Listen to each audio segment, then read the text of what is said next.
हम राहुल गांधी को उस तरीके से बिल्कुल नहीं देख सकते जिस तरीके से एक रूलिंग पार्टी हमें दिखाना चाहती है। ये लोकतंत्र का धर्म युद्ध होगा। भारत जोड़ो यात्रा के बाद जिस तरीके से उनका लोगों पे प्रभाव पड़ा है वो काफ़ी अलग है। उससे इस समय बीजेपी भी काफ़ी घबराई हुई है। ऐसा लग रहा है कि महात्मा गांधी हमारे देश में वापस आ गए। राहुल गांधी में जो ईमानदारी है, जो सच्चाई है, वाकई में काबिल तारीफ है। राहुल गांधी इतने ही नासमझ हैं तो आप पार्लियामेंट में उनसे संवाद क्यों नहीं करते हैं? राहुल गांधी इतने ही नासमझ हैं तो आप उनके सवालों से डर क्यों जाते हैं? आज की जो अगर हम राजनीति देखें, जिस तरीके से एक ही पार्टी ने पूरी पॉलिटिक्स को ओवर रूल कर रही है, यहाँ पर एक लोकतांत्रिक देश में रहकर मुझे एक ऑपोजिशन की जब जरूरत पड़ती है तो मुझे वो राहुल गांधी नेता लगते हैं, जो कि मुझे वो एक अच्छा ऑपोजिशन दिखाई देता है। बीजेपी ने तो राहुल गांधी को बहुत तरीकों से बताया है। उन्होंने इतना डिफेम किया कि राहुल गांधी आज खुद डिफेमेशन के केस में फंसे हुए हैं, जबकि उनकी गलती उससे कम है। जबकि एक प्रधानमंत्री सदन में ये बोलता है कि तुम सुर्पनखा हो, तो फिर बीजेपी की छवि की हम बात कर नहीं सकते, क्योंकि उन्होंने हमेशा एक प्रोपेगेंडा फैलाया है। हम राहुल गांधी को उस तरीके से बिल्कुल नहीं देख सकते जिस तरीके से एक रूलिंग पार्टी हमें दिखाना चाहती है। जो देश हमारा जो है लोकतंत्र की नींव है, ये देखिए समय आ गया है कि अब ये लोकतंत्र का धर्म युद्ध होगा।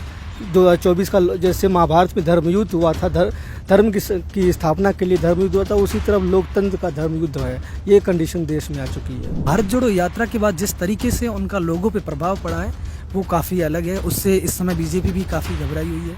उनको भी लग रहा है कि उन्हें 24 में हो सकता है कि सत्ता से बेदखल कर दे राहुल गांधी का फेस। मैंने कुछ दिन पहले ही ट्विटर पे ही देखा, तो राहुल गांधी के ट्विटर लगातार बहुत ज़्यादा शेयर हो रहा है। उनकी जितनी शेयरिंग हो रही है उतनी प्राइम मिनिस्टर की नहीं हो रही। उनकी यदि हम फॉलोइंग देखें तो उससे कई गुना ज़्यादा उनके पॉपुलैरिटी लगातार बढ़ रही है। इस समय पूरे विपक्ष में एकमात्र ऐसा लीडर है जो लगातार गवर्नमेंट से या प्रधानमंत्री मोदी से टारगेट कर रहा है, जिन पे सवाल उठा रहा है उन्हें लगातार टारगेट करता रहा है, वो सिर्फ राहुल गांधी है। मैं कांग्रेस में ऐसे आदर्श लीडर नहीं देखूंगा जो लगातार मोदी पे सवाल खड़ा कर रहा है या फिर उनके जो दोस्त यार है उन पे लगातार सवाल खड़ा कर रहे हैं। मोदी जी से या फिर जो भी पार्टीज़ हैं जो कि इस देश में गलत कर रही हैं, जो कि स्टेट के रिलीजन्स के साथ और उनको बांटने का काम कर रही हैं, राहुल गांधी इकलौते अभी ऐसे नेता हैं जो कि जोड़ने का काम कर रहे हैं। जैसे कि अभी हमने देखा भारत जोड़ो जो यात्रा कर रहे हैं, बिल्कुल ऐसा लग रहा है कि महात्मा गांधी हमारे देश में वापस आ गए हैं। महात्मा गांधी हमारे देश में ऐसे वापस आए हैं कि महात्मा गांधी जैसे पैदल यात्रा, पद यात्रा किया करते थे,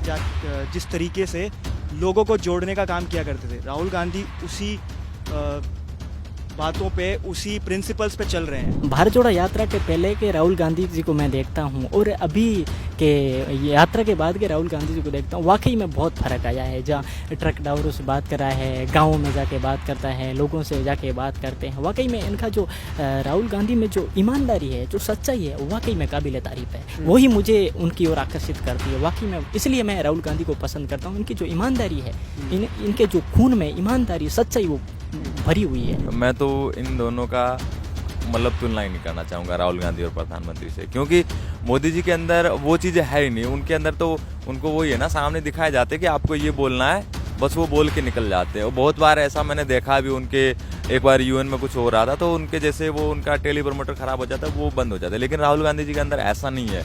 वो जो चीज़ें रटी रटाई होती है वो नहीं बोलते। उनके अंदर अपनी समझ है। उनका जो मैंने पहले ही बताया कि वो पॉलिटिकली बहुत साउंड है, तो जो उनके अंदर पॉलिटिकली जो चीज़ें होती है वही बातें करते हो। तो इनका कंपैरिजन करना बहुत अलग हो जाए, क्योंकि मोदी जी को उनका जो बीजेपी का आईटी सेल है, उनका जो थिंक टैंक है और उनका जो मीडिया है, उनको बहुत वो ऊपर बिठा दिए। हमारे यहाँ एक बात कही जाती है कि जो इंसान नासमझ होता है उससे मुँह नहीं लगाया जाता। राहुल गांधी इतने नासमझ हैं तो आप उनसे मुँह क्यों लगाते हैं?